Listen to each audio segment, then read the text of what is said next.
Good afternoon, everyone. My name's Dana White. Welcome to the Myth Salon. I couldn't be happier today to have Louie Schwartzberg and the topic of gratitude as the topic of our Myth Salon discussion. Many of you are aware that recently I went to Italy for about a month on a cooking project. The book is titled One Step Gratitude, One Step Trust. Why gratitude? Why trust? Well, gratitude comes out of love, acceptance, the feeling that those forces, those ancestors, that history, these memories, they all influence who we are. And to the extent that we can completely accept what brought us here, we can trust going forth is going to nurture us into the future. This remarkable woman has a family over in Gravina, Italy, in Puglia. And we were over there for 3.5 weeks, going into restaurants, dealing with food vendors, expressing gratitude for the ground, for the supplies, for the people. Everywhere we went, we were welcomed in like you couldn't believe. I would also like to say that today is my mom's birthday, and she passed on a few years ago. And I'll never have enough gratitude for the courage and the tolerance and the patience that she offered me to become who I am. So with that going forth, what I would like to do is have a moment of silence. Let's do our singing bowl.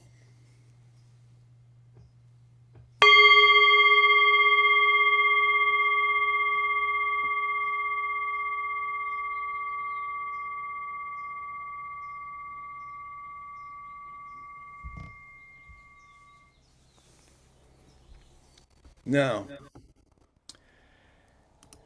as you know, I'm always searching for the right poem. It's a little like standing at a still point in the circle of a vast universe, turning in one direction after another, Every poem a path. Every poem a window into someone else's journey. Each word a stone talking. One particular tree among many bending to filter meaning, a sky crying tears of gratitude, that no matter how much rain, there is always enough. No poem is the poem, though every poem points the way. Every poem is right, perfect. Yet every poem somehow misses because of its imperfections. And that's the beauty. I feel grateful just to be on the path of discovery. I feel grateful searching for something I really don't need. It is enough to be awakened to the opportunity. Whatever I discover, I will share. So, welcome everyone. What a beautiful day we have. Let me turn it over to one single man that I am completely grateful for. He said yes, maybe 5-6 years ago when we started the Myth Salon. And we've built a body of work that really has a jewel in the crown today. So thank you, Louie. And let's go, Will. Cool. Thank you, Dana. And thank you for sharing what's going on with you. It's one of those days where if we're going to be talking about gratitude, it's so easy to talk about gratitude when things are good and in the context of the good stuff. But I'll bet that a lot of people, as you're talking about with your mother, many of us tonight are most interested in how gratitude relates to us when things are tough. So thanks for bringing that in. You all know Dana White, who's host of the Myth Salon, contributing faculty to Pacifica's Myth degrees and author of numerous volumes on mythology. I'm Linn, moderator of our evening, story producer, and host of a series for ZDF, Sky, and History Channel called Myths, the Greatest Mysteries of Humanity. We're joined as usual by our friend, Dr. Dennis Patrick Slattery, who is a distinguished emeritus professor in the Mythological Studies program at the Pacifica Graduate Institute. Dennis is the author, co-author, or editor or co-editor of 31 volumes, including 7 of poetry and 1 novel. His latest book is The Fictions and Our Convictions, Essays on the Cultural Imagination. His paintings, pottery, blogs, books, and upcoming events can be found at DennisPatrickSlattery.com. Terry Ebinger is back with us tonight, who is a film and media scholar responsible for Cinema and Psyche, a website which features her emphasis on a psychological and mythological approach to film studies. Throughout over 3 decades of private practice, she served as therapist, mentor, depth psychological educator, dream consultant, archetypal spiritual director, multidisciplinary group leader, and professional supervisor. She holds bachelor's degrees in psychology and media studies from Webster's University and a master's in clinical counseling from California State East Bay. Welcome back, Terry. Mm-hmm. Also back with us tonight after last week on our climate event is my dad, Michael Linn, who's a climate activist, inventor, and entrepreneur with a broad background in energy, software technology, finance, and organizational process. He helped build and sell a company to Microsoft, design the Department of Energy Information Systems, and to win the 2014 ASHRAE Global First Place Tech Award for educational buildings. He is passionate about creating a sustainable world, social justice, and helping orphans overcome poverty. He's a graduate of Harvard Business School and Harvard College, co-chairman of the Climate Bootcamp, a joint project of Climate Reality and Harvard alumni for climate and the environment. He has 5 sons and lives with Barbara in Destin, Florida. And now I want to thank Corinne Bordeaux, who is responsible for this evening in this conversation. Corinne is the founder and visionary behind 360 Degree Communications, a leading entertainment marketing company that specializes in environmental and social justice films and conferences. She's worked on the Academy Award-winning films The Cove, Free Solo, and films such as Fantastic Fungi, Biggest Little Farm, Wildlife, Sea of Shadows, Wild Hope, All That Breathes, and many others. Corinne is also founder and the director of the Esalen Film Festival. She is a graduate of Pacifica Graduate Institute and also recently completed the Pacifica Ecopsychology program. And now it's my honor to welcome Louie Schwartzberg. Louie is an award-winning cinematographer, director, and producer whose breathtaking imagery uses time-lapse, high-speed, and macro cinematography techniques to celebrate life and to reveal the mysteries and wisdom of nature, people, and places. Louie's theatrical release includes the 3D IMAX film Mysteries of the Unseen World with National Geographic, narrated by Forrest Whitaker, the theatrical feature Wings of Life for Disney Nature, narrated by Meryl Streep, and America's Heart and Soul for Walt Disney Studios. You probably know him from Fantastic Fungi, in which he explores the world of mushrooms and mycelium, which, as we were talking about before we joined, has penetrated many of our lives. You know, friends who moved and changed their careers around inspiration from that movie. I was at a mushroom farm just this summer that my brother's good friend put together. Louie's 3 TED Talks have gone viral with over 60 million combined views, and his Netflix series Moving Art is in its 3rd season. You might also know him from the Disney ride Soarin' Around the World. Today, we're talking about his film Gratitude, and I'm hoping we'll also find a chance to talk about another project of his, which is incredibly relevant to our motley community of psychologists, mythologists, and storytellers. Currently, Louie is developing Visual Healing, an immersive health and wellness program maximizing his award-winning body of work to reduce stress and anxiety. Visual Healing has been piloted at the new $1 billion Jacobs Medical Center at UCSD, as well as the Dallas Center for Brain Health. It forms part of the wellness programs at Post Ranch Big Sur, Cavallo Point Inn, Kamalia Resort, Koi Samui, sorry about that, it must be in Hawaii, and many others. When I watch your films, Louie, it's always a heavy dose of healing, imagery, and insights. We're so grateful that you're here with us tonight. Really looking forward to learning with you and having this conversation. Thanks for being with us, and we'll jump into conversation. It's an honor to be with all of you. You know, I thought, you know, just as an easy place to start, my dad and I had a chance to meet you over at your place. And when we were there, we saw that you have like cameras going all the time. I just thought I'd ask, like, what is the camera on right now while we're talking that you're most excited about? Yeah, like a big, beautiful white tiger lily and a lupin, a purple flower. Yeah. And we'll in the course of this conversation, we will record probably like a half a second of film on both cameras. Wow. Wow. My God. Well, I want to invite everybody to turn off their mutes and join us. We're going to have a little bit more of a free-flowing conversation than usual. Usually we start with a kind of a presentation, but we've shared the link and are inviting everybody to watch the film. It'll come out. We'll continue to send out the link as long as it's live. It'll be a limited time that you can see the film, Gratitude. But with that, I thought I would just open it up to the panel and see who wants to dive in and who has an initial question or thought or feeling after having seen the film. Let me ask you a question. I moved up to Santa Cruz, which is one of the places where the Monarchs have a stopover on their way south. And it is dramatic. I mean, you can feel the ecosystem responding when these monarchs take to the trees. So, how did you first come to associate the movements of nature with psychological conditions, with how human beings interact with the, I mean, how did that come about? Yeah, well, because we are nature. And so observing the patterns and rhythms of animals and plants is really the blueprint of who we are. And the perfect example, I think, would be the Monarchs. We filmed them in the highlands of Mexico. And what they do is they branch off actually kind of like in 3 directions. The main migration goes from the highlands of Mexico straight up the middle Midwest to Canada. There was a branch that goes off towards Big Sur and Santa Cruz. That's as far as they go, and they come back. And there's a little one that goes to Georgia. But think about this. We're shooting the Monarchs, and I'm with the scientific expert, Chip Taylor from University of Kansas. And like, he's got a big old white beard. And so he's the monarch expert. I'm going, okay, well, like a little kid, I go, well, what motivates their behavior? And he goes, oh, it's all about risk and reward. And then I said, well, but why? Well, because, I guess they want to survive. But why? Well, they need to, I thought he was going to say like, reproduce. But what he actually said was that in the course of reproduction, because everything in the universe wears out, life is a force of energy that goes through us generation through generation. And the Monarchs are the beautiful story of that.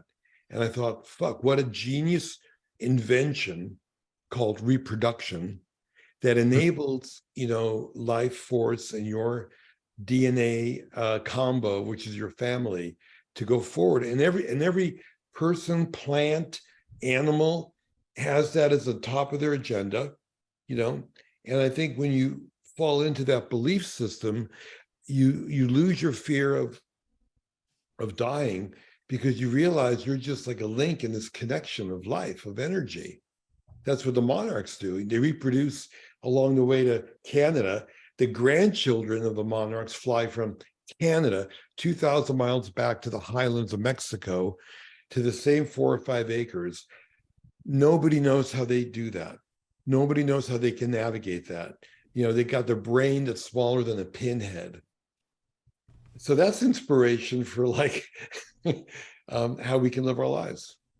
Yeah. Dana, before we go on, I can't let this go unnoticed. I mean, that's beautiful, Louie. And Dana was sneaking something in there.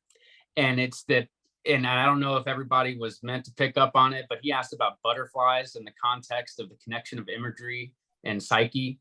But Dana damn well knows that the word for butterfly is psyche. Oh, yeah. And there's been more poems and love letters and art and music written with the butterfly as being, I think, the primary, animal or insect. I mean, because it's all about metamorphosis. It's all about change. Yeah. So the butterfly has always been that symbol of a spiritual transformation. Yeah. Louie, when I watched your unfolding flowers, it made me feel grateful to be alive. So I'd watch them again, and I would feel that gratitude again. So these creations of yours are like blessings. Thank you. For the rest of us. Yeah. One area I'm just fascinated with, and when we get to the place on images and healing, I want to say a couple of things, but I'm fascinated by how you have so successfully married artifice to the movement of nature's natural unfolding. That marriage just fascinates me, and I'm sure it fascinates others. Could you just maybe make some observations? Yeah, I think that's a very, very astute question, because like otherwise somebody says, oh, he's a really great technologist, really high quality films, technically. But I'm capturing rhythms and patterns of nature, and I do it in the most highly technologically quality approach as well, because beauty is part of the story. Beauty is nature's operating instructions. It's like the score, it's not like an artifice. It's not something on the surface. I mean, I wake up every day. I have asked myself, what is beauty? And you ask that question to anybody, I swear to God, you'll floor them because they won't come up with an answer. They'll have to really think about it if they're really conscious, Right. Not like, oh, that's like Vogue magazine. It's not, but and I think my history of directing commercials for 15 years taught me a lot about how to do it, the best way possible, and to extract the greatest amount of emotion. In that case, obviously to sell a product, right? But we have the best art directors, the best lighting, the best everything, best wardrobe, because we're pressing the buttons of color and shape and rhythm and all the things that we're hardwired to react to. And that's an emotional it's an emotional play, right? And so you're noticing the combo of both, and I got to tell you, it's just the emotion of the fact that beauty turns you on makes the academic information palatable. If you know what I'm saying. I mean, because I put the science on the table. Like, I'm not taking credit for being a genius or even an artist, because I'm capturing nature's rhythms and patterns, but there's also the scientific explanation. What is pollination? What is reproduction? What is fungi? What is mycelium? I mean, it's great having the real scientific academic information so that you understand the concept. And when you see the language of beauty, how it expresses itself, how it turns you on in order to protect it, i.e. now you became an environmentalist, without, and like we know that's really important. We got to get the spirits up for people to not feel despair. Well, guess what? If you lean into that, if you lean into being turned on by nature, you will make all the right choices to protect nature. You will become an activist, environmentalist, big time. Yes.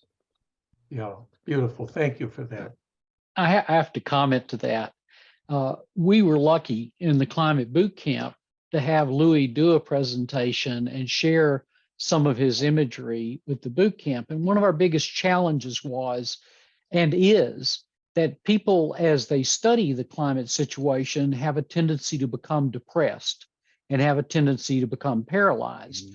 We got an overwhelming response from people that the boot camp was uplifting.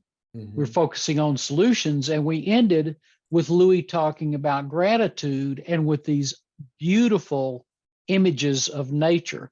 What we haven't talked about is I also occasionally talk to older people about second, third careers. And sometimes you find particularly older people who I would almost classify as living to die. And I actually use your films with those people as a gateway to reopen their hearts and reopen their eyes, because I think we live in a society where you can just be indoors all day long and be completely detached. I'd like for you to talk a little bit more about what you see as the actual clinical use, the helping individuals and groups out of depression is a toxic disease in our society, particularly among older people. Would you talk a little bit about that? Sure. Absolutely. Well, I think that, nature, I think, is medicine. I think we all kind of agree upon that. And therefore, like, why not bring that energy, let's say, into the, living spaces where elderly people are. I mean, watching Fox News all day long, I would say is very toxic, So we have to give people choice, have to give them an alternative. I think that we used to live in the forest probably 200, 300 years ago. We all did. We all lived outdoors. We all lived in nature. And so being able to look at nature is, I think, a couple of emotions that come really strongly. It's like a homecoming. All of a sudden you're reconnecting with your soul. It's like, you can breathe, like I'm back home, it's like, and that's one big thing. And that just the vibrations of color wavelength energy has been, modifying our behavior for, tens of thousands of years. I'm wearing aqua blue shirt because that, represents water, and water represents survival. You ask people for what they love in terms of color therapy and in healthcare, they tune that into, our DNA connection to survival, to water, to green, to things you want to be surrounded with. Well, that's a vibration of energy that's hitting your retina, that's sending impulses to your brain, that's creating an emotion, a mood that is pretty powerful. And so let's not throw away these digital devices. Like 80% of the data we get comes into our eyes. We got healing modalities for smell, you got aromatherapy. For music, we have hearing, we have massage for touch, healthy food for taste, and vision is the most important sensory receptor we have. And so that's what I think, I feel I'm able to activate. And especially you're saying with older people, it's like looking into a mirror, into the energy of life, because what you're looking at is a reflection of the rhythms and patterns that's going on inside of every cell of your body. Mm-hmm. Milky Way, right? The circulatory system, mycelial network, they all have the same rhythms and patterns. So if you're watching stuff that is life affirming biologically, you were saying you'd love looking at the flowers open. What you're saying is, come get me. I need to reproduce. Let's get it on. I'm trying to turn you on by color, by pattern, by smell, by aroma, by nectar. This is a real sexual yes. And that's life. That's just saying DNA wants to move forward. It's not sexual in any way, because the bee and the flower are in two different kingdoms. They can't reproduce with each other. And you see, that's where I get even a bigger explosion of awareness of how nature should be our role model for behavior, because that's not a quid pro quo transaction. The bee gets nectar to feed its brood. And by the way, moves the pollen around from flower to flower, because the flower can't reproduce, can't walk, can't run, needs a messenger to send its DNA around to do the ultimate thing there is to do, move DNA forward. Life wants to go forward, right? DNA's got to go forward. But otherwise, we're all in one generation of anything. And so, anyways, it does that transaction, and then reciprocally, we are the beneficiaries of all that without getting even involved, because we get the fruits, nuts, and vegetables. So they've got this thing going on where they're kind of enabling each other unknowingly. And if we just, back off and don't mess it up and don't screw it up, like killing the bees, we get all the fruits and nuts and vegetables and all the rewards, because we're, again, enabling DNA to go forward by passing those seeds around. That's what animals do, right? It's so beautiful. It's such a win-win scenario. It's such a good way for society to look at as a model for ecosystems to flourish. It's survival.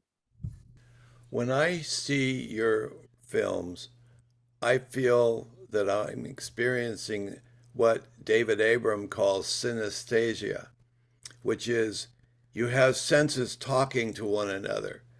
I hear sights, I see sounds, and these films that you make show such a sensitivity to the particular nature of what you're watching. And I can only imagine the difficulty of being down low on the ground with the mushrooms and watching them when they're coming through the pine needles and that whole sort of thing. I mean, it's alive. I get goosebumps watching them because I want them to make it. I'm cheering for them as if they're climbing a mountain, as if they're, and I just, it's beautiful. Yeah. But again, that's life force moving forward, because the mushroom is the sexual organ of the mycelial network. It's popping up to release its spores.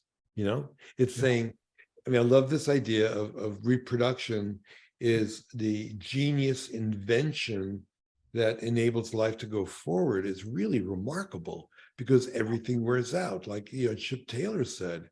So life is a force of energy, Yeah. And so much of the third kingdom, just the metaphors that just kept popping up as I watched it, gave me the sense that the earth has an unconscious. And that's where so much of the fungi, what's the correct pronunciation? Either way, fungi or fungi. Okay, fungi, either way, J or G, either way. Yeah. So all of this is going on, networking everywhere, like the unconscious. I mean, they're kind of a rhizome quality, characteristics of it. Beneath the surface. It was so rich. I mean, what you continue to point out is how so much of the created order is analogical. This is kind of like this, and then this is kind of like this, and then they're also uniquely different. But the paradox is, through the uniqueness, they're communal. Yeah, but that's another beautiful lesson. The communities survive better than individuals. And it's a beautiful shared economy without greed, the mycelial network under the ground. And that's how ecosystems flourish. And that's what, it's so, biomimicry and many other examples in biomimicry are beautiful examples that took millions of years of R&D to develop, that are literally under your feet, that we should model. It's just right there. It's so exciting. Biomimicry, I mean, I'm sure we all get excited when you hear about all the things one can do by taking that knowledge and using it, in our human culture, Yeah. We should model it. And until I see it in stop motion, careful imagery, I can't even see myself in it, because I don't even have the mirror to see myself through. And if I just, live in my room all day, or only watch Netflix, or besides your show, of course, or only watch, whatever, then where am I getting my mirrors? My mirrors are limited. And what you're saying about nature, give us back the mirrors of nature, and so that we can see ourselves and see how we are like this. And so we can identify as interconnected and unselfish, because it is there for us to see ourselves in, if we let ourselves. And thanks. That's why I feel the gratitude for you giving imagery for us to be able to see. Thank you. Well, and that's one of the reasons why, I just launched the Louie channel. We had no other name for it. We want to ask you about that. What's the Louie channel? But like, it's because like you just mentioned, like, instead of sitting around watching Netflix, watching this toxic, entertainment, because it's violent, it's about fear, it's, in Hollywood, and I'm a part of this world as well, but I'm just telling you flat out, they don't believe they can tell a story without conflict. They don't believe a story can be told at all without those buttons that they press, which is like the revenge, anxiety, stress, being cheated, being killed, being chased by a car. Everything is like pushing that fucking adrenaline cortisol button, and they call it, we want to get people to be, lean in on the edge, and they're getting better and better at it. Well, because, but that's the easiest part of the brain to emote an emotional reaction. It's fear.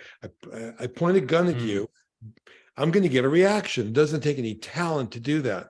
Make people laugh and cry and fall in love, that kind of storytelling is a lot more. So I went off on a rant only because I wanted to say that I'm creating a platform and where everything is just positive stories that celebrate life, because I can't even handle, like, if I'm switching a channel and I'm going and I get a commercial that's so abrasive, or it's a cop show and all of a sudden I'm seeing bang, bang, bang. Yeah. I can't even handle 2 or 3 seconds of it, because I understand that it is physiologically toxic to my health. And then we're going to discover this, I think, and one of the reasons why I think we got this mental despair and maybe these mass shootings. By the time a kid grows up, you've probably seen 10,000 fucking murders on TV. Yeah. Then it's nothing. It doesn't mean any. And then in real life, we would never see a murder. We would never see any kind of, physical violence the way we see it. And so we're kind of getting brainwashed in that way. It's in it, just like, they found out that smoking was bad for your lungs and fast food's bad for your, for your body. Toxic imagery is also going to, be bad for your mind, and definitely probably shorten your lifespan as well, your health. Well, we're a bunch of mythologists and depth psychologists and dream interpreters. That's like, that's like ally talk there. Yeah. And honestly, it's right up Terry's alley. Terry, I wonder if you have any thoughts about imagery and healing. Oh, I have so many. First of all, Louie, I want to congratulate you for for living your genius. Thank you. Following the call and modeling that in these ways that are now reaching so many people. As I was preparing today and I was doing some grounding, for the first time ever, I got the image of connecting to the myceli. And that's so powerful. So yes, I worked with dreams for 30 years, and then I transformed that into teaching film studies rooted in imagery, the kind of imagery we're talking about. And I'm really noticing today the allegorical interconnectedness thread that is so big in depth psychology, but so big also in eco-psychology and eco-activism, that interconnectedness. But I wanted to highlight several things that really have meaning for me. One is, as soon as I've been working my way out of an underworld round of despair. And it worked. It helped a lot last week that it was my birthday and I was just showered with love from every direction. And I was spending as much time in nature as possible. But then when I was invited to be part of this panel, I started immersing myself in your work. And it just, from the very moment I started watching, it re-inspired a calling of a series called Movies as Medicine.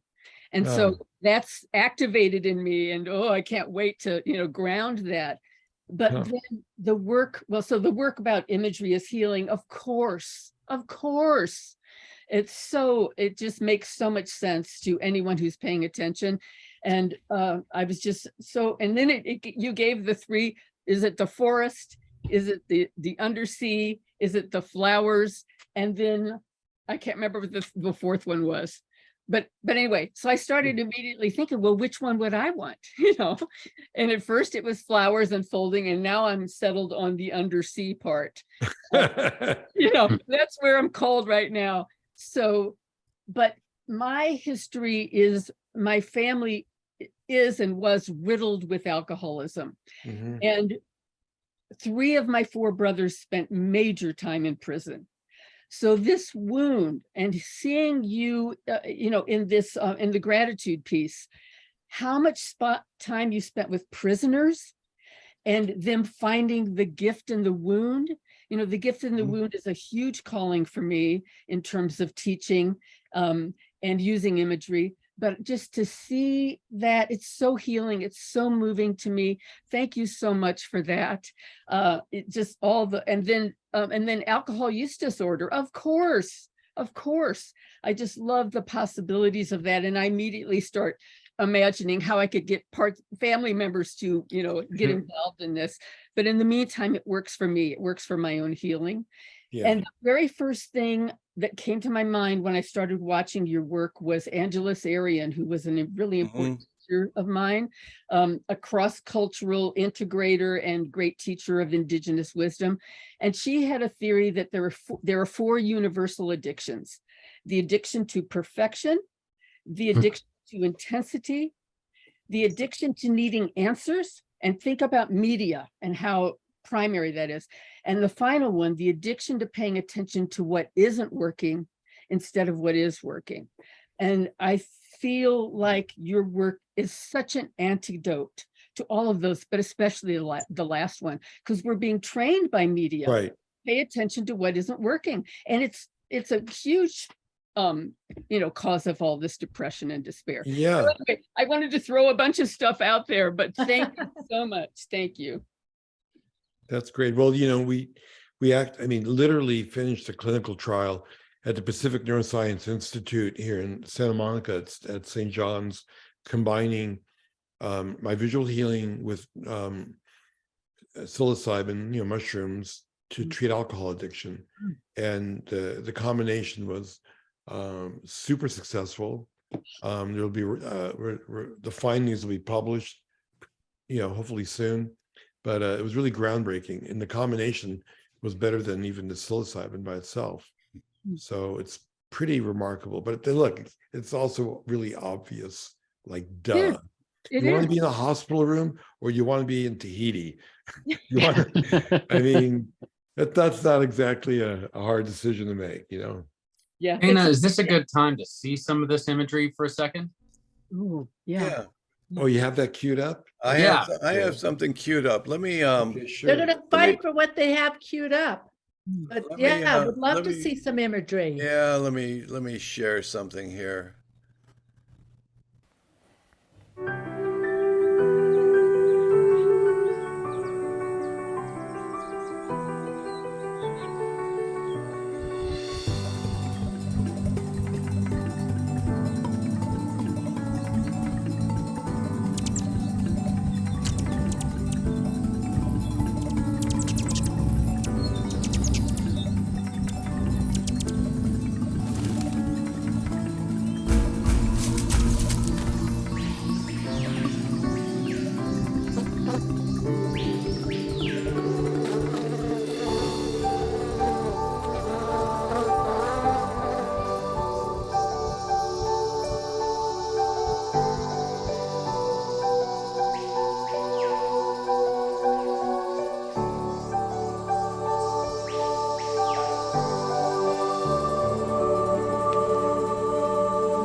You must Oh. feel really proud to have seen that and to have captured that. And, you know, I have a question following that, that your work reveals there's a collaborative win-win pattern in nature, you know, and it suggests that in addition to a biological dimension, there's a spiritual dimension to existence.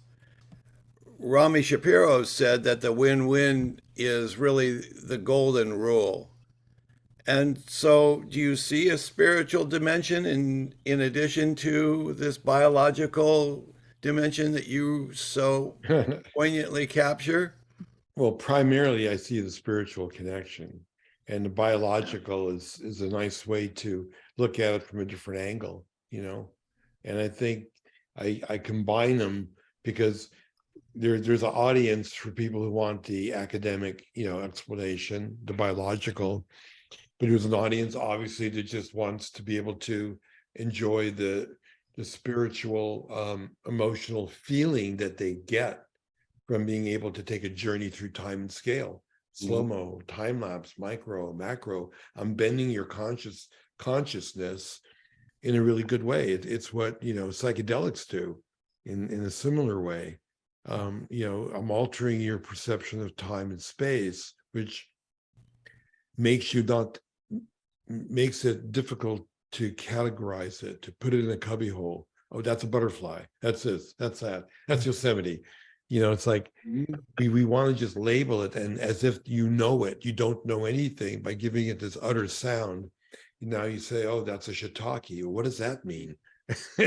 You know, but to like let go, watch it grow, look at the patterns, look at the gills unfolding. What is it saying to you? And how does it make you feel? Yeah. You know, and that's a skill that needs to be nurtured as well, because we don't do that. Instead, you're being force-fed this fear, you know, thing of car crashes and news and bad stuff and fear. Fear is easy to. It's the easiest way to get your attention is fear. Yeah. You know, so somehow we have to overcome that. Yeah. Well, after seeing With media, yeah. after seeing your work, it's just impossible to walk by anything in nature, Yeah. whether it's water or trees or moving to Santa Cruz, we have waves that just come in one after the other. I mean, people riding on them. A phrase that I heard in one of them was moral beauty. And it's as if you put a face on something, and I know the face that I'm seeing is a human face because I'm interpreting it through human senses. But it's as if you've allowed the divine to speak, you know, that by capturing it, by slowing it down and letting it come forth, you are putting it out there in front of us, and the only thing that would get any closer would be to be there with you. You know? No, it But wouldn't even be. then, No, you no, can't see trust, that it would time not scale be. that you It would see. not be fun to be with me, I don't think. What would you say? No, because I mean, the truth is that all the shots going by, it's like all-nighters, you know, waiting for a bat to hit a flower, you know, Montezuma's Revenge. I mean, a lot of memories like that come back. But no, what you were just saying, though, I don't want to lose that thought. Look, the fact that it speaks to you as the divine, yet comes from something as ordinary as a flower or a mushroom, like not like the Milky Way, not like God in some giant heaven. It's like, you know, in a hand, something that's smaller that fits in your hand, and an i.e. inside of you. And that's what's so cool, is that then you realize you're surrounded by it. You know, it's all around. There's a great story from the Buddha's life, the Lotus Sutra, right, where he holds up the lotus, and it's a statement of, you know, here's the whole teaching today, you know, and of all the people that see it, only one person sees what he's trying to say, and it's this enlightenment moment. And it's like you made it more possible for more than just one of us to get that message. It's kind of like in Lord of the Rings, the Ents speak so slow that no one can understand what nature is saying. But it's like you took the overly slow, I can't actually hear the words of nature, and sped them up into a register where we can observe it and recognize it and see it. Well, speaking of our friend the Buddha, I also heard that, before he ascended and under the Bodhi tree, all of his followers wanted like the last big word. What should we do? And he said, everything you need to know, you'll find in the face of a flower. Mm-hmm. There's a Chinese proverb that says, if you give a man a fish, he eats for a day. If you teach a man to fish, you can feed for a lifetime. And you're teaching us how to fish. You don't show us an image, it teaches us how to look. And once you know how to look, you don't go back to consuming images. It's like you have now emotional prosperity. You've opened the door to awe. Datcher Keltner says that awe is the supreme emotion. I mean, if you want the wow factor, find something that kind of like motivates your myth, get your juices going. So your work does that. Your work evokes this awe. So how has awe been part of your spiritual journey and your healing journey? It's the ultimate. I mean, that's what I'm trying to make you feel wonder and awe. It means I've got to go out and find wonder and awe, and I have to feel wonder and awe at the moment that I record. That's really critical, because sometimes people set up cameras, it's all perfect, and then they press the button, but they're not feeling it. I've always felt, in a kind of a spiritually cosmic way, you have to feel it at the same time. But to make people feel wonder and awe, it means you're in front of something that's much bigger than you, like the Grand Canyon, and so those vistas I do and all that. And at the same time, to be a giant in the universe when you were looking at a close-up of a macro shot. So that's what elicits wonder and awe, to realize you're a speck in this grand universe. And that also eliminates fear of dying at the same time, because then that's not a concern, Louie, my favorite word that you said so many times in all of your work is wonder. I love that word. So I looked up its etymology. It comes from the Old English, wunder. It's a marvelous thing, an object of astonishment, another incredible word. And that it's the emotion that's inspired by such a sight. So, and who knew that bats were pollinators? I had no idea. Yeah. Well, so, and then, one step further beyond that is that if they weren't, there would be no Sonoran Desert, which is 2,000 square miles. It goes all the way from Arizona to Mexico City. So, because then there would be no cactus, And no cactus, there's no birds, there's no insects. The cactus, like the redwood tree and the bamboo tree to Asia, it's like the keystone species where ecosystems build around, So that's how critical they are. It's just really remarkable. And then instead on media, everybody thinks that every bat, I swear to God, 90% of the population, I guarantee, believes that bats are bloodsuckers. Yeah. And that they're vampires.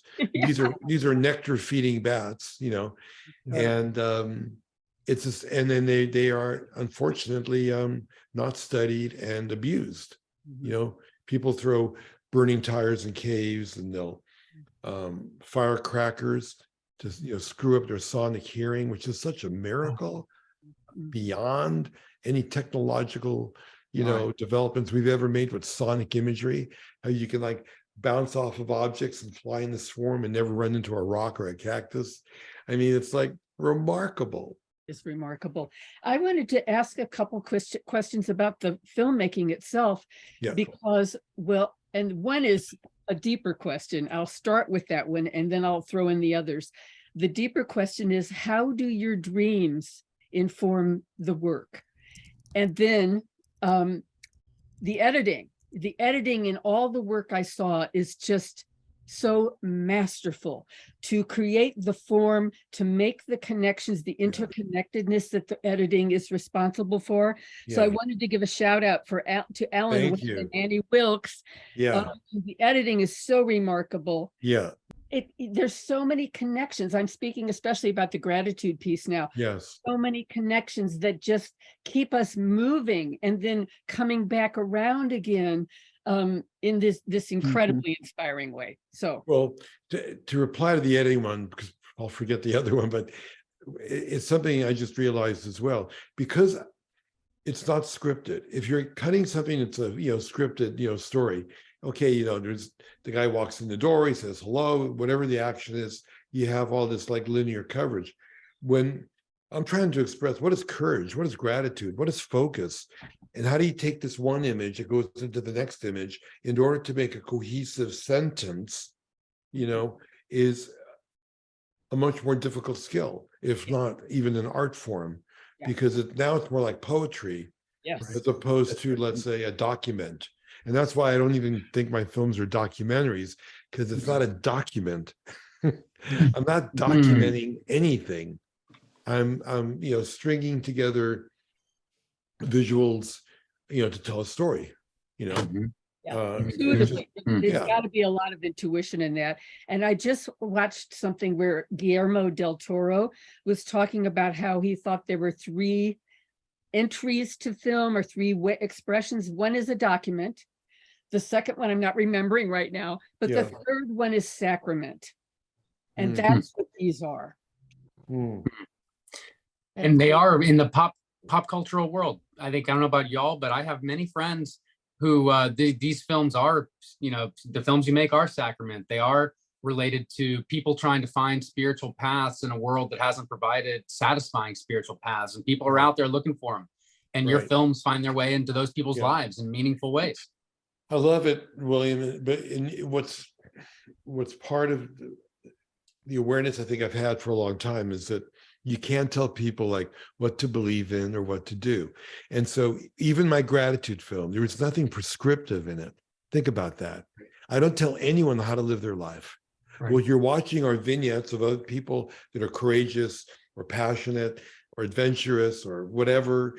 And then it's up to you to figure out what are you going to take from that? What did I learn, absorb, or what insight did I get? So you have to do the work, and you have to come up with your own self-realization, which is the only way. It's the only way. We all can't believe one thing. I don't care what that thing is. That's dangerous. We all know what that's like, called religion and stuff, creates a lot of war. You're seducing us. You're seducing us, just like nature does. I mean, we should all have the religion of no religion, We all should have the religion that like my insight of the reflection of nature is my point of view, And so I want to. That's it, Corinne, sorry, I wanted to hear your thoughts. No, I have 2 through lines that I really want to go back to. The first one is, I'm fascinated in your first question. Louie, do your dreams impact your work at all? And then I want to follow up with another through line. So that's the first through line. They do, but only in the editing process.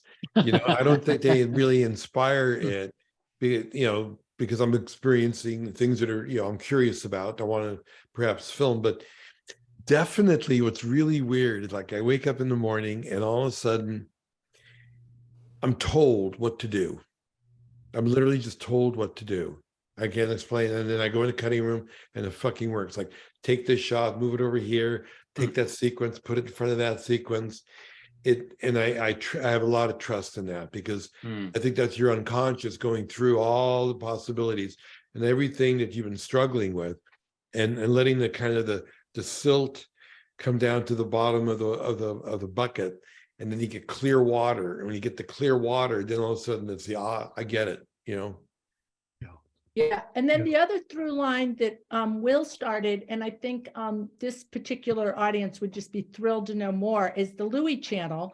Because the Louie channel is kind of the antidote to all this negative, and some of the most incredible interviews you've done that are just normally people wouldn't find somewhere. So I know we started down that tunnel, but can you expand a little? Well, sure. I mean, like, Terry was saying, she was really picking up on the word wonder. So we have like, a whole podcast series on wonder and awe, 2 seasons of it. And the second season has been really great. I would say 90% of the people I spoke to were women. And it was just, coincidental. I wasn't trying to be politically correct. And a lot of women of color talking about how spirituality brings them to wonder and awe, and whether you're inside of religion or doing some other form of practice, Buddhist practice, it is interesting because that's where spirituality is supposed to live in religion, and so, yeah, those are the people that are trying to find it in the existing formal, structure. So there's great people who live there, right? Yeah, and really amazing people. So the wonder and awe is part of it. I've also got one called Louie Land, where I want to have like imagery available for children's hospitals and kids, and make it easy no matter where you are in the world. You could access it. The whole idea is to get rid of the gatekeepers and to have it like what we're doing right now. We have a direct relationship with the people that are listening to us. And you can imagine in my 40 years of shooting, it's gotten more and more open. And now that we have digital and internet, but imagine it only was like movies and it was only 3 networks. And it's always been a situation where the conscious films we've been talking about making obviously has no home. As a matter of fact, even today it has no home. There is no cable channel, no broadcast channel, and hardly any distributor. That's why I've self-distributed both Fantastic Fungi and Gratitude. There's no distributor that wants to step up to the table and take on something that they don't understand, You wonder what the world would be like without Corinne Bordeaux helping so many of these types of films. So many films like this have found you, and you've helped them when there hasn't been a pathway for a lot of these movies. It's so defined. You've defined it and helped. Well, my colleague Kurt Echtevar has a lot. He's amazing, and he also works a lot on the distribution too. It really is a team. And Fantastic Fungi was actually one of the highlights of my career. I mean, I'm not just saying this because Louie's here, because I usually work with big studios and a lot of money, and like a little cookie cutter, let's go to the Academy Awards. And with Louie, it was just like the movie. The distribution was like the movie. It was just off the charts. Anything was possible. There's no rules. And it was just an amazing, I still remember opening night of Fantastic Fungi. We were up in San Francisco and there were lines around the corner each way of this huge theater. And I said, Louie, you've got to go down and do selfies with everyone, or we're going to have so many, because those people aren't getting in the theater. And Louie sat in there, did his stunning imagery. I mean, it's a night, like I'll have 5 nights that I remember at the end of my life, and that will be one of the 5 nights. So we just really captured the zeitgeist and captured a need and a yearning. And I just give a lot of credit to the whole team, but Louie and Kurt having the foresight to say, hey, we don't need to go through a traditional distributor. This isn't a traditional movie. The credit goes to the mushrooms that told me to have trust in it. Yeah, because we did like a fundraiser in Portland for the initiative to decriminalize it in the state of Oregon. And I go, whatever, sure, I'll come up. And this, we show it on a Sunday afternoon. I drive up, taxi drops me off at this theater. I see Fantastic Fungi on this marquee, and that makes you feel really good. And then the biggest, boldest letters, sold out. And the only people who in the Psychedelic Society just used their Facebook page to tell people about it, and the word spread. And I said, and then after that, the mushrooms made it really clear to me that, like, believe, have faith and find a way to do it on your own. If no one else will do it, you do it. Well, looking at breaking out of the box a little bit, could I screen share and go to your Louie channel and just run it up there, and let's see whether I can pull this off. I just want to note for everybody in the community that the Louie channel is free. Anyone can join it, anyone can watch it. It's just phenomenal. So just put that out there for people and we'll do it in follow-up. They should Yeah, just looks have this beautiful. on at every doctor's office that currently plays news. And do we want to watch the trailer? Do we want to do anything? Wait, William, did you say that every doctor office already is playing it already, or they should? They should. I mean, They like, should. what else? They don't need news or sales channels. This is what should be I know. running. Just And put healing on to be places. on there. I've had many people say they go to their dentist, they're streaming it off Netflix, which is not legal, but I'm totally down with it. Ah, I mean, when you're in a Mhm. dentist chair, that's when you really need it the most. Yeah. we should. Okay. So should I lose this or should we? Yeah, watch you it? say Let's play the hit the trailer. trailer. Hit the trailer? Trailer, Yeah. sure. Yes, I'm a filmmaker, and I love to take audiences on journeys through time and scale.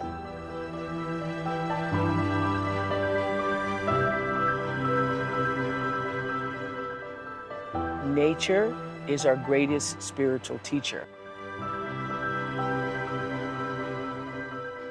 Mushroom, it's not like a vegetable and it's not like an animal, but it's somewhere in between. They have incredible capacity to make things change very, very quickly. So if we can work with them, if we get it, you know, as humans get it, we can change this thing really fast. So I am super hopeful.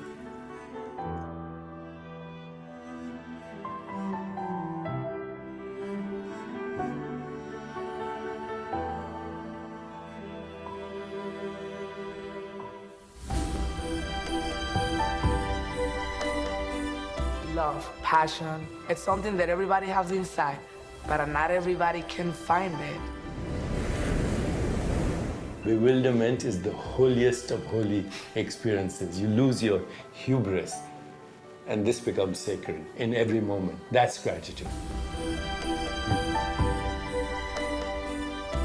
Welcome, everyone, to the episode 12 of the Wonder and Awe podcast. I'm Louie Schwartzberg. I used art definitely as a therapeutic tool. My entire album, Brave Enough, was all about being brave enough to feel after loss. It creates for me inspiration.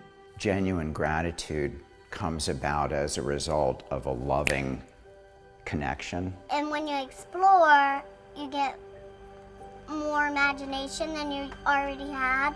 What a pleasure. Thank you.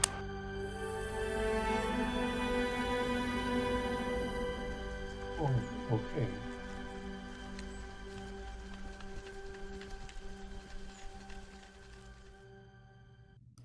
Well, we will have to share that out. Oh, yeah, that's really great.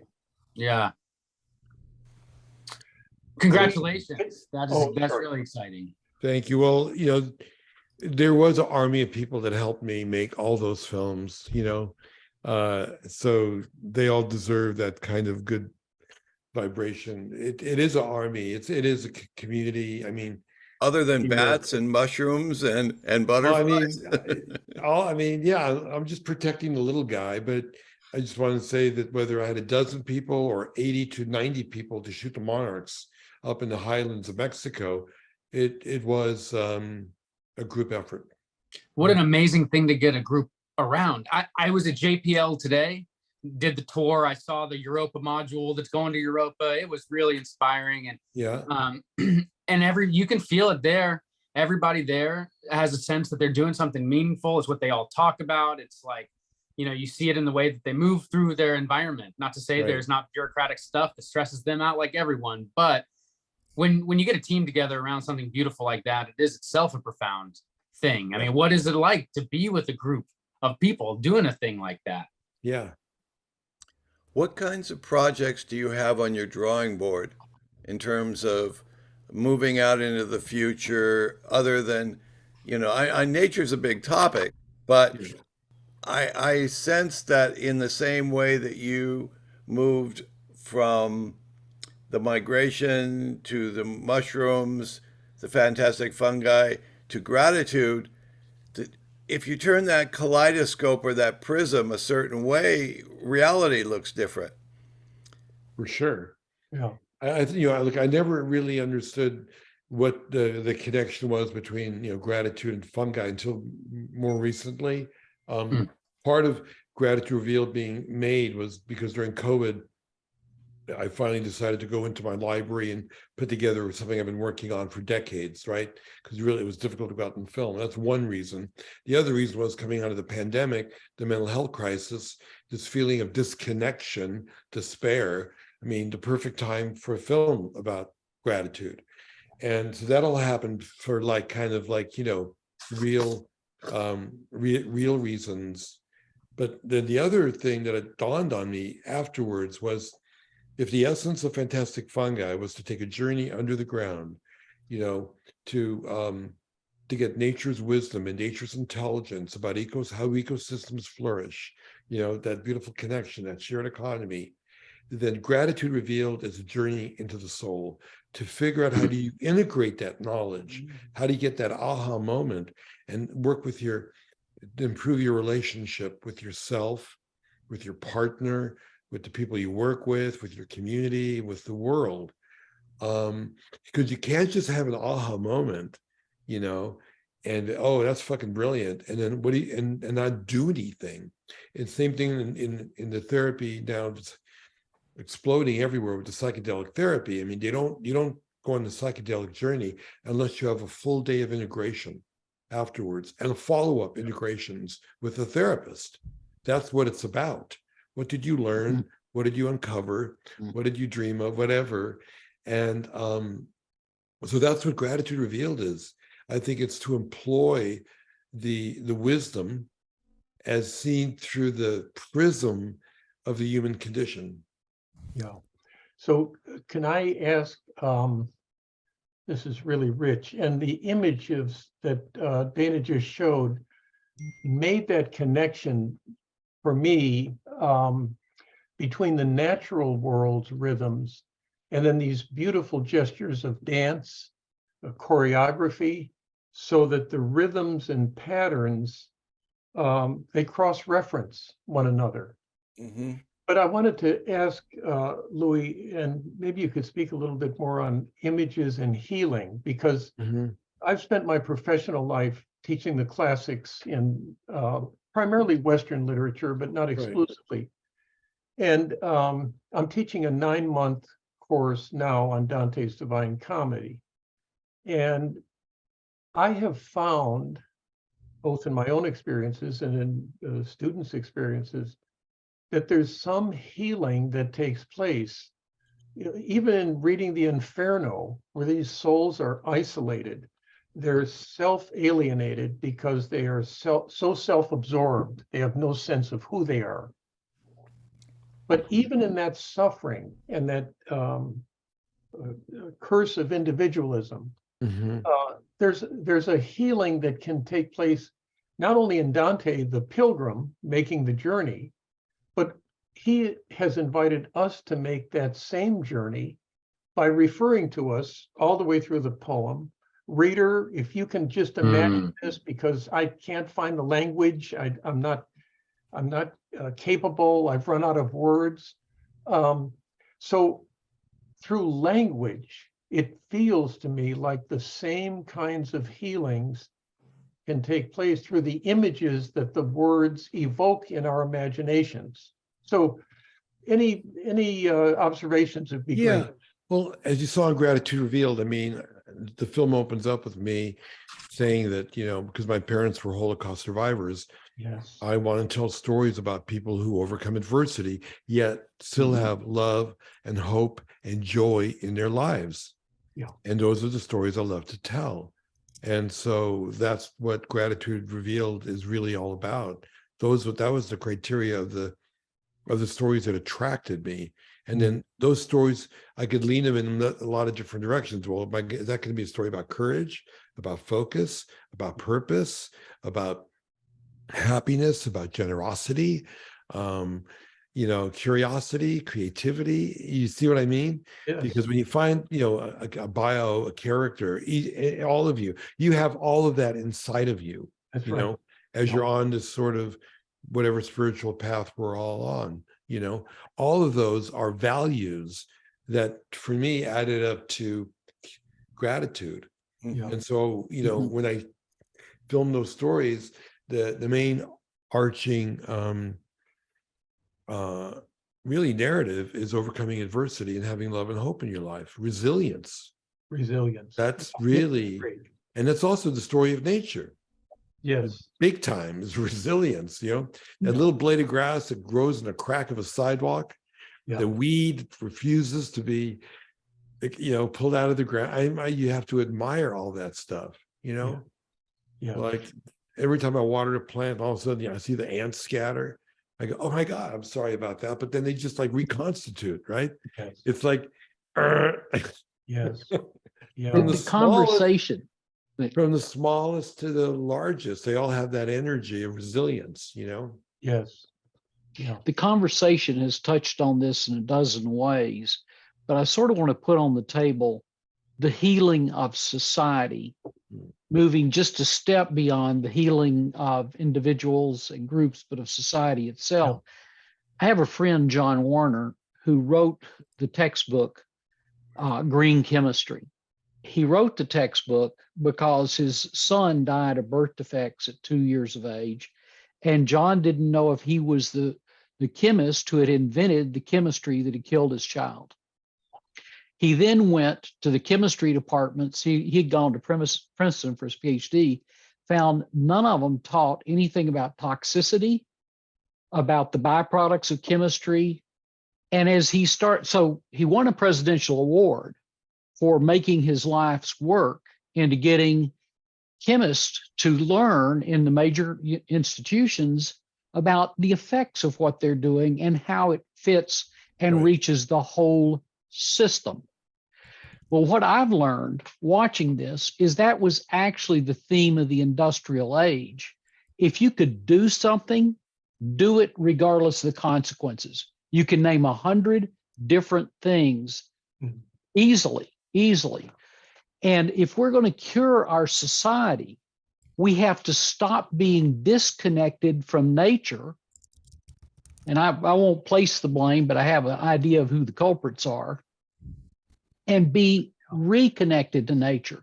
But when you speak, and we're often speaking to business leaders, when you speak to business leaders, you find out, well, my only incentive is profit. Yes, I hear you, we should quit doing this and we could do that better, but my bonus is based on profit. You can't get through that by preaching. You may be able to get through that by imagery, spirit, and emotion. And where I'm going with this is that I think we have to heal our society. We are going through a great transformation, whether we like it or not, because our earth has been so damaged and our population is so large. We've got to rethink. E.O. Wilson said, our problem with humanity is we have Paleolithic emotions with medieval institutions and godlike technology. We got to get it to catch up and quickly. So, Louie, I have a really simple question for you. Yeah. I want to add Dana's question about what are you thinking in terms of your projects? Because I have found this to be a very powerful way to speak to some of the hardest people, not preaching at them, but showing them. You did the scene of the termites with how nature creates its own balance. And you had the worker go through fungi and go into the nest and be turned away by the warrior termite. I mean, you know, the drama of a gun chase was nothing like the drama of what was going to happen to that termite. Exactly. I've got a number of different ones that are all kind of percolating, I think, at the same time. Obviously, all of them, I think, relate to, like, you know, without sounding cliche, but elevating consciousness.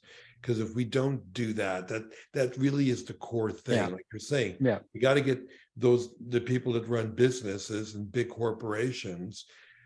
The only way to do that, I think, is to touch them in the heart. The argument of global warming and the data and the science has not worked, as we know, and it certainly doesn't work with those guys, you know, to say, well, look at the data, because, you know, anyways, we know for 50 years it hasn't worked. But to make them fall in love with it, so they'll protect it, because a lot of them do love to go hunting or fishing, right, or whatever that might be, and to indicate that also you want that for your kids. right. All those guys have kids and love their kids as well, right? And so if you want to pass your culture, your life, your values, whatever, your way of life, you know, which is like, you know, hunting, barbecue, whatever that might be, well, then we need to protect the environment in order to do that. And that's, I think, one way of bridging it. So that's what I'm trying to do. And I think, you know, with Gratitude Revealed, there's a lot of red states in there. There's a lot of blue collar people in there. There's a lot of folks that are rural, you know, which is actually more interesting for me to film, because some guy that sits behind a desk in a tall office building is boring as can be. But that's why I love stories about people who, you know, live off the land and are doing work, you know, dairy farmers, cowboys, jazz musician, whatever, the bike messenger, you know, those are cool jobs, and better and more interesting to film. So that's what I think I'm trying to do. I'd like to say that we're all alike. We're all just a different version of each other, because what we have to have a bridge. You can't say I'm right, you're wrong, even though we're right and they're wrong. You can't do that. It doesn't work, right? There's always a great quote, like, if you have to choose between being right and wrong, choose kindness. Mm-hmm. I've seen most of your work on a small screen, although I have seen some in a theater. But I think it was one of the first Gratitude movies, your films were projected on buildings. Yeah. And the performance aspect of this writ large in a very public kind of way, and they do more of this in Europe than I think they do here, where I've seen them in big plazas where they broadcast on the side of a building. Yeah. This could be, among other things, it gets people into a public space. And when we bump and rub shoulders, it's like Woodstock or the festivals of music in the 60s that we had, you know, and until those kind of turned violent, they were pretty cool things. Look, when you mentioned about when we projected on the Vatican, for example, that's where it was. Yes, it was the Vatican. I mean, but what that was to support the Pope's encyclical to protect the environment, and this was a day before the vote on, you know, in Paris, you know, on the COP21, I think, right? And so that was beautiful, and the power of that was incredible. That's like by far the biggest projection I've ever experienced, and it all happened at the last second. And for me, I'd like to, you know, just say that how emotional it was, because, you know, like we were, you know, the night before there was a rehearsal. We got all these, you know, projectors. We're trying to line them up, and I realized, and I thought of the fact that, you know, that the Vatican was silent during World War II when it came to the Holocaust, when it came to the roundup of Jews. I mean, they could have easily have saved the Jews of Italy or the Jews of Rome had someone just said, "Thou shalt not kill." And I started going on to this negative spiral, you know, a bit. And I looked over my shoulder and I said, we're gonna just like kill him with love. We're gonna blast light into the darkness, you know. And the miracle that the son of Holocaust survivors could be there at the Vatican with the Pope watching and putting beauty on the Vatican, that blows my mind. Well, that's a win-win situation. And you're using the model of nature as a teaching tool to let people see the way forward is by evolving themselves in relation to an image that is just coming alive, and they're saying, my God, look at this. This is just, I'm in awe. I'm in wonder. This is where I think it could get surgical, you know, and this is where, you know, for me, probably because I'm a student of Dennis's, it's all about mimesis. And mimesis, if you go back to Percy Shelley's, who may be the most dangerous person to have ever lived, his ability to as a poet, made him an incredibly dangerous person. And what he was able to see is like, look, if there's a pattern in nature that's the same as a pattern in me, then I'm going to see me, and that clarifies my mimesis. But when I try to talk about this, I normally tend to give a very specific example for my students. And I'm like, imagine a flower and imagine a rubber band around a flower trying to open. Immediately, my students who are 18 years old, most of them, know exactly what it's like to be a flower that's trying to open against some kind of resistance. That's something you feel at that stage in your life. But also, I would say that if you look at the Democrats and the Republicans and their attitudes on individual rights, the Democrats' core concept of individual rights is I have a right to not be tread on. No, everybody has a right to not be trampled. The individual right is a right to not be infringed upon. So you might see a right for the flower to not be trampled and skewed about.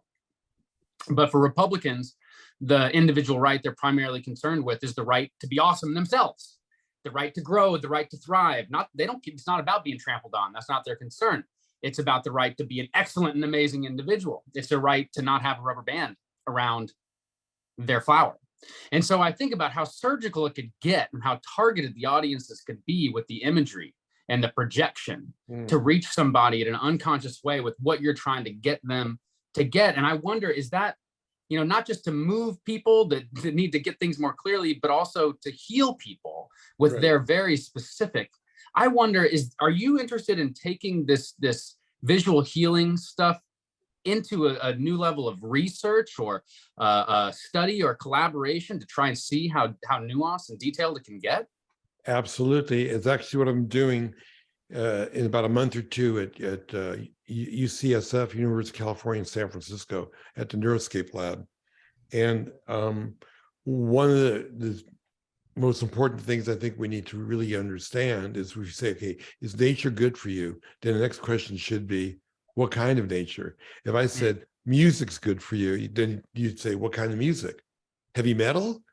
Or is it Tibetan bowls? Or is it rock and roll? I mean, it's too broad. So we don't, what I have put together, and we're going to use state-of-the-art digital capture technology to record the data, is to put together these ecosystems and say, is there a difference between looking at a time-lapse flower or flying over a glacier? There definitely is, and you're going to get us some details. That's amazing. I hope so, that there is a difference. And then the exciting part would be, if that's true, like in Ayurvedic, medicine, you can say, okay, if you're like, what you need, if you're fire, you need water. You talk about balance. It isn't just about, I really love the ocean, I think I want more ocean. I mean, it might be, if you look at that, thousands of years of medical, practice in India, and it's pretty amazing, knowledge that does exist there. What if you applied some of that with the findings you discover over here? What's the desert like? What's the underwater like? What's a forest like? I mean, I love them all. Terry, you said you watched them all. They all have different vibrations. They all have different, completely beautiful worlds that are all really the same at the same time, right? Because they all go by the laws of nature, of physics, and all of that. But they're different like examples of each other, which is so cool, right? I mean, you're showing up here talking to a group of us that are like mythologists and dream psychologists, saying that you might actually go do some real studies with how specific imagery affects healing and responses. I mean, that's dream and all meanings of the word dream for us. And I hope as you get down that road, we'll get to hear more about it and share more about it with everybody who's in part of this. It's really remarkable that it's great that it's really never been done before.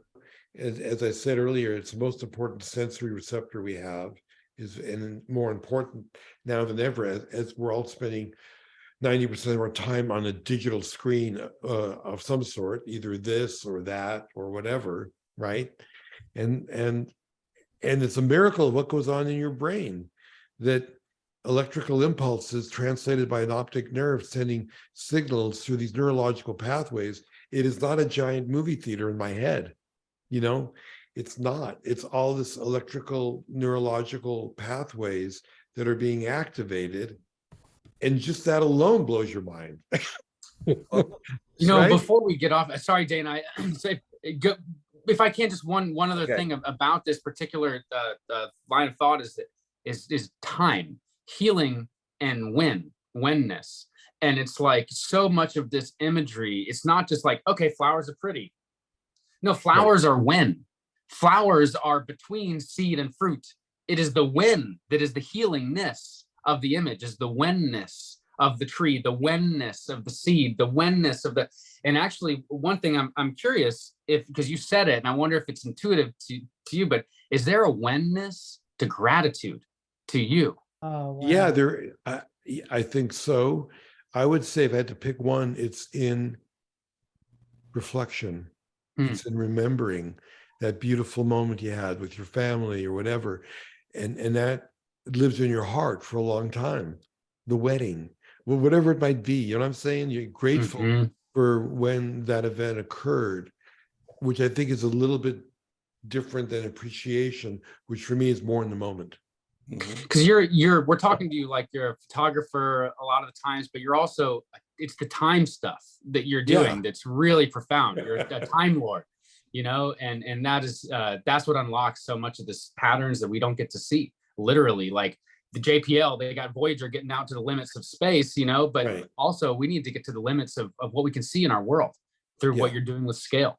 Yeah, and time is this giant illusion we have that it's a clock that goes around. Obviously, all meditative practices want to achieve this idea that you're in the moment, that there is no past, there is no future. So this is really also the crux of spirituality, you might say, or some type of meditative conscious path, is to be in the moment. And the fact that I show you that, look, this thing that you're calling time is BS, because I'm slowing it down, I'm speeding it up, I'm showing you what a flower, you know, does in 2 days, in 5 seconds. You know, it's like, hello, you know, live in the world of the hummingbird, live in the world of the flower. These are all, you know, invisible worlds, which is a shamanic that are thing real. to do. But these are all real. It isn't like CGI of like doing a fantasy, like a Star Wars fiction thing, because you know it's not real. How nutritious can the non-real AI imagery be? Yeah. Compared to what you're talking. Sorry, I didn't mean to interrupt you, but it is like really nutrition right out of real nature, because that's the real hearty stuff. And we are getting further and further away from reality as the source of the imagery even. Right. You know, Will, that brings up the thought. I was going to talk about it earlier, or ask a question about it, but a lot of work is being done with VR these days, and putting people into Oculus headsets therapeutically. And I mean, they can't do it any other way, but they can immerse a consciousness in this. Have you ever seen your work put into like an Oculus set? I'm not there, because I mean, I've shot some stuff early on, so a couple of drawbacks. The resolution's not there, and in the resolution is the secret code of what we call beauty. What turns you on? Looking at the little fine little lines in the butterfly wing. If you don't see that, then you're missing it. It's like listening to music where you know, that's compressed. You don't have the highs, you don't have the lows. It's different. That's one reason. Also in healthcare, they're all concerned about germs. And so that's a problem if you went from one headset to another. And even in people that are not, you know, patients, most people don't want to wear it for more than 10 or 12 minutes. And so what I prefer for now is the giant, you know, 4K screen where the price gets lower and lower and lower every year, you know, and you can move your head, you can move your eyes, and really get into the detail. And it's also more affordable for everybody. So it isn't just for an elitist group. And you go to Costco, you get like a 60-inch TV now for like $900. And when the HD came out, remember, it's like a 20-inch monitor was like $15,000. Wow. You know? It's Well, like, And really, go ahead. No, you go ahead. Well, I was going to say, Louie, one thing that I want to touch on, because I'm mindful we're going into the end zone here by time, but this is a crowd that really resonates deeply with like shamanic journeys or indigenous. Can you, because I think your work really honors those areas. Yeah. Maybe it's just a more modern way of honoring the natural rhythms and patterns that indigenous people always did, because I've had a couple of like indigenous, leaders see my work and they see it as shamanic because basically, I make the invisible visible. There's another way to do it. That's like ayahuasca or psychedelics could also open up portals into, mystical realms that I think are similar, because again, you're bending time and scale and you're altering perception. And so they saw it as quote unquote shamanic because it, as Dana brilliantly described it, it feels like I'm looking at the divine. Mm-hmm. Yeah, that's great. And if you get us, Corinne, I think it's what you said so valuable. I want to make sure we don't skip over the shamanic thing. When you give us perspective through different animals and through that is one of the most shamanic things you can do is to be the animals, see through all these different perspectives, and you literally deliver those perspectives to us so that our inner shaman that we all have can engage. That's totally true. That's the whole point of, being with the hummingbird, and slowing it down and 80 beats per second, down to like 1 beat, a second is like, that's their world. That's how they see things. They float. They don't even fall down in altitude. It's like how cool it is to understand that world. Instead, we just see them at gone. Yeah, that's great. And one other thing, because I know there's we have a lot of East Coasters that join these, and Louie, I'd love if you would talk about the New York, Alex Gray could talk about, so there's probably a lot of Alex Gray fans in the audience, and then there's also people from the East Coast, from Boston, New York, and can you talk a little bit about that event? Because so we're going to have an event in New York City at Symphony Space June 16th, and it's going to be just a celebration of gratitude, but more than just the movie. There's a giant screen. I think I'm going to have some energy in the very beginning that'll take us into the movie, and then I'm going to have a conversation with Alex and Allison Gray. They do visionary art, which is inspired a lot by psychedelics, but like looking through your body and seeing the network of your nervous system and your capillary system and all that. And then Rob Garza from Thievery Corporation as a musician to have what we're doing now, a bit of a conversation. And then I'll let Rob take off and be a DJ, And so, I wanted to make these more than watching a movie, because it's like, if you don't like what's going on in the world, throw a better party. Do you like the performance aspect and the presentation aspect of your work? Well, I like the idea of being, in front of people, real people. Yeah. And in a movie, it's really great in the back of the theater to hear when people laugh or cry or something. That's the only feedback, because the process of making it is very difficult. And I'm not isolating. Well, it's like it's work. It's time and money. It's like, did I get the best shot? And you're fighting for perfection, that addiction you mentioned earlier. So I'm never happy with what I got because it could have been better. So that's all a struggle. And you don't get the feedback until you're with the audience, for me, because it's just like, building this block by block. So that is part of it. I forgot, what was the question? About performance and all about performance. Okay, so because that's the thing in the Vatican is performance. Exactly. And now, I totally love the energy of it. Like beyond that, and this is really important too. Like in July, I'm going to be doing a big presentation at Tomorrowland. That's the largest music festival on the planet. Okay, it's in Europe and Belgium, outside of Belgium, and it'll be like on a 40-foot screen, 8,000 young people. I did another one at Core. I mean, see, if I am able to turn young people on, again, without them even knowing it, I'm just showing them really cool imagery with EDM music of nature that leans a little bit more towards abstract or, time and scale manipulation, but not CGI or any like fancy special effect. Then I'm turning them on. Yeah, that's the thing. That's it. That's period. awesome. And they won't even know it. No, I'd say a lot of them will know it. I mean, they'll like, oh wow, look at that, it's a flower, or oh wow, it's a bat, and they'll fall in love with it. But then there'll be also some people who had never seen it before, and then will be inspired to go do a deeper dive. Yeah. Are you shooting your work on film or digital? Digital now. Since it's all about digital. So you have control over speed and all that. It doesn't matter how much you burn up. Yeah, I don't have to worry about the money as much as I used to. Yeah.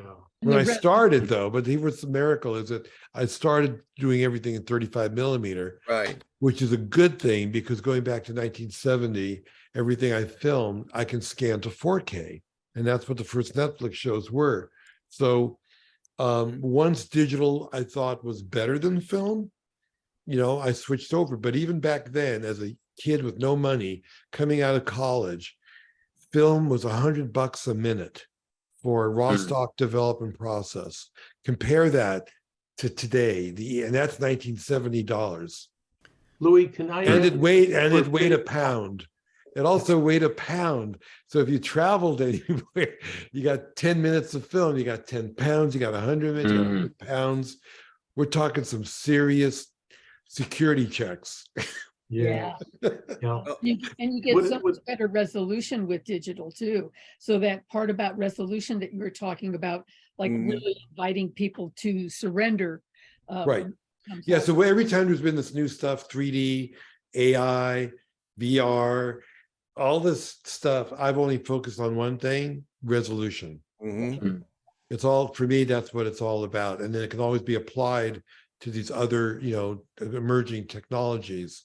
But resolution is just like a musician. You want to record it like in the highest bandwidth that you can, because otherwise you're not going to hear all the instruments. Yeah. Dennis, Louie, I ask you, just as we're coming to the end, and I couldn't ask it before now, because listening to you and getting the sense of who you are, what's your myth? What's the myth that? I don't want to be a little. How do you define myth? Yeah. How do you define myth? Yeah. What gets you up out of bed in the morning? That's a huge part of your myth. Right. What assumptions do you carry with you? And not just you, but any of us. Yeah. I think our assumptions carry the mother load. Right. Assumptions and beliefs. Those are for me two of the large infrastructures that characterize a myth, a personal myth. I mean, it's a societal myth and so forth, but I'm just thinking about you. Yeah, I would perhaps say that the core would be that everything is energy and life is change. Beautiful. Thank you. Everything is energy. Everything is energy. Gosh, you are basically Heraclitus reborn over here, right? And it makes so much freaking sense. Heraclitus, the one who says you can't step in the same river twice, the one who says everything is fire burning out and burning and burning out in measures, and that everything is the logos being the pattern of change and everything. And he is the one where I've watched your films and had some quasi-spiritual responses to the time lapses of flowers stuff. Yeah. And there's the movement through time that you just feel when you see it. It's really profound, and it has that feeling. I remember thinking about Heraclitus, even when I was watching it. So too cool to hear you say it that way. Well, thank you. I mean, what happens maybe when we die or when we're born, whatever, is also going to a different time frame, probably, obviously, and because of that, then maybe that's why you feel reconnected to the divine, because Yeah, I mean, we're all trying to really understand the great mystery, right? That was what I felt, is like we're all going forward. There's a forwardness happening, and it is gonna keep happening. Yeah. Will also recollection. I mean, and Louie brought it up earlier. It's the movement of Dante's poem. Maybe it's the movement of all poetry. It's this forward motion in recollection. So it's a spiral. The spiral works for me better than the circle, because it moves forward, but it folds back on itself, but not where it used to be.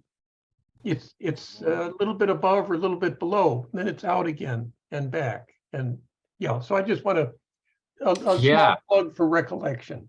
What I'm noticing too is that it's not only Chronos, we're talking about Kairos, because I was really moved by what you said earlier about needing to be in a state of awe and wonder when you're filming. It's like cooking with love, that it then creates a synergy that's you know, a mystery, the synergy, but that you're invoking magical time, you know, the place between time and Chronos. So it's that wonderful paradox between the two.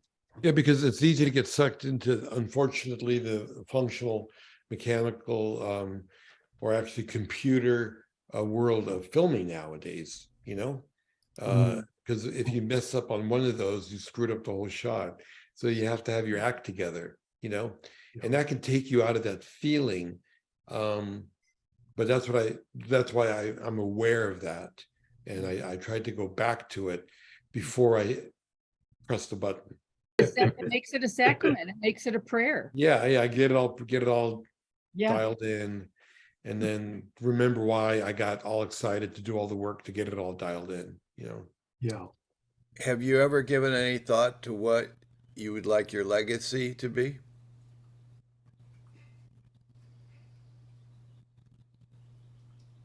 Never thought. I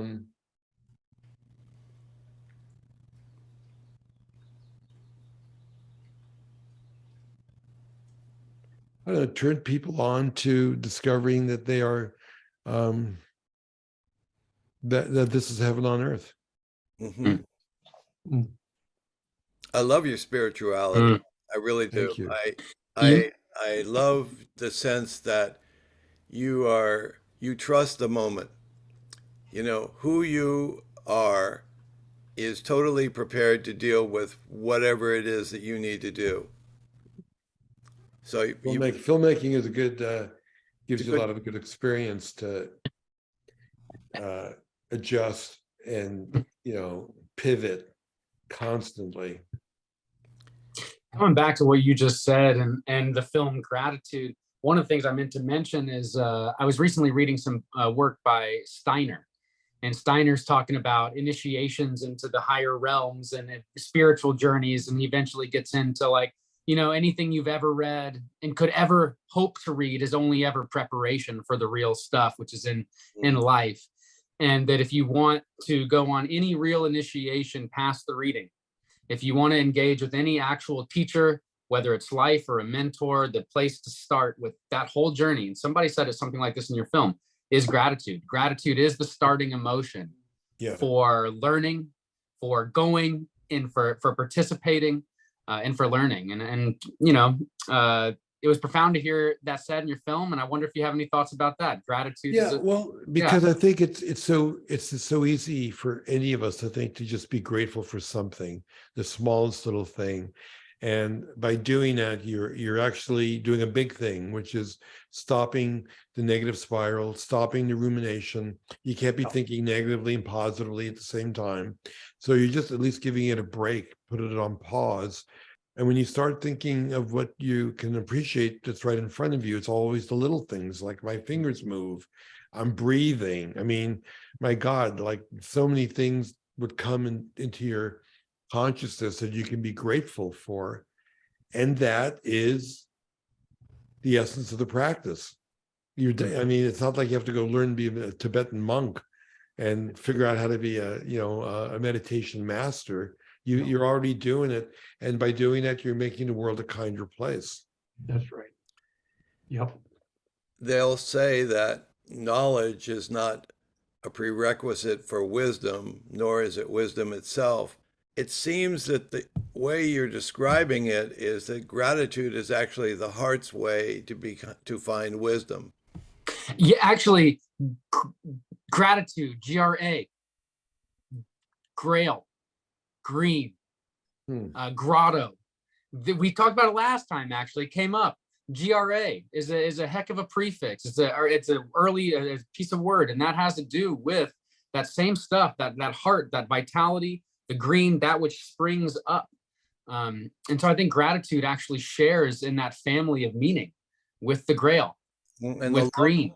The longer that we stay in the impulse to practice gratitude, we find the path to salvation, some sort of forgiveness for being in the world, for not being grateful. And whenever we tap into gratitude, we can do it just walking along the street. Yeah. I mean, it doesn't take a profound action, but it does take repetition.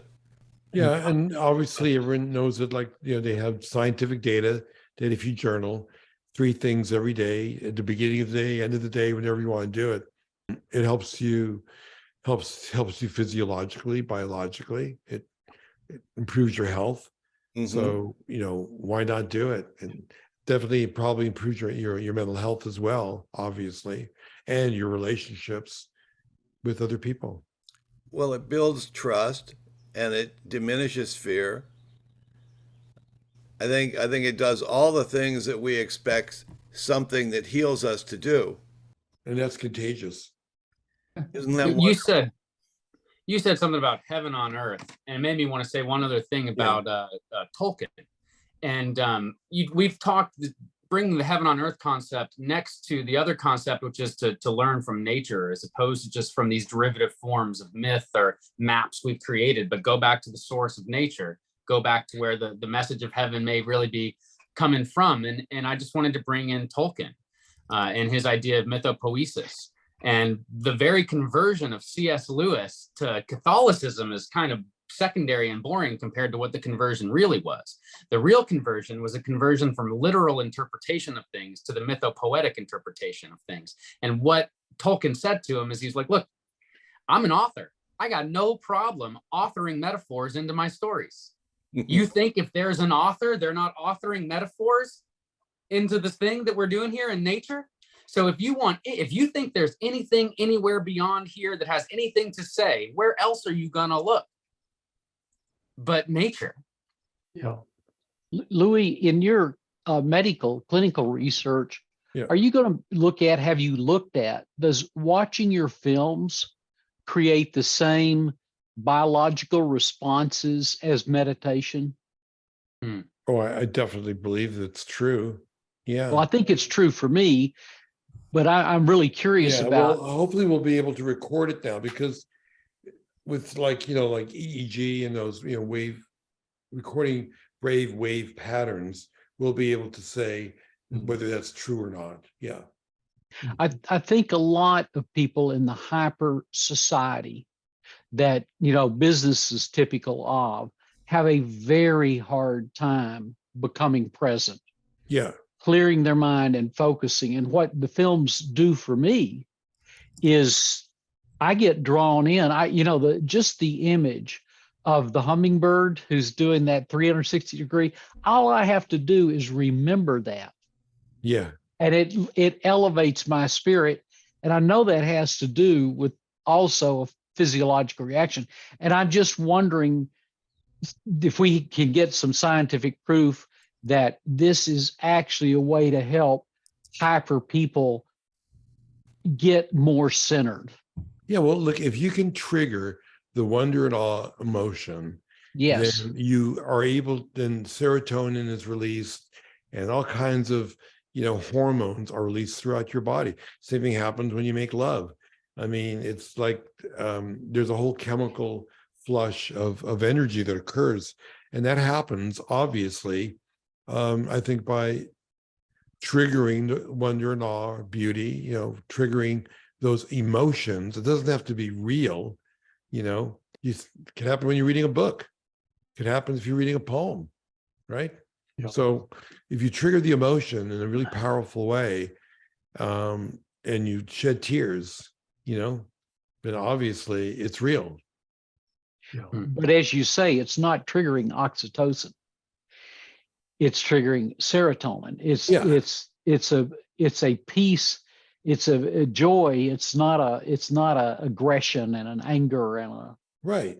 Well, it's what's already in your body. See, It's natural. It's like we all want to feel pleasure. Nothing wrong with that at all. We all want to feel good. We all want to feel, when I say turned on, that feeling of elevation, of realizing that this is like a miracle. We're here, breathing and all that. So we want to feel that. We definitely want to feel it. And if that's the way to trigger it, if chocolate's the way to trigger it, there's a lot of ways to trigger it. Riding a wave, extreme sports, sinking a ball from the 3-point line or whatever, there's so many ways of triggering it. That's what we want to do. Louie, you are an absolute pleasure. I am so inspired by you. And Corinne, I love our brainstorming. I just love when we get together and we start doing these things, because they do. And Terry, thank you for responding to this. And Mickey, good to see you again. Dennis, Will. All right, let's have a moment of silence.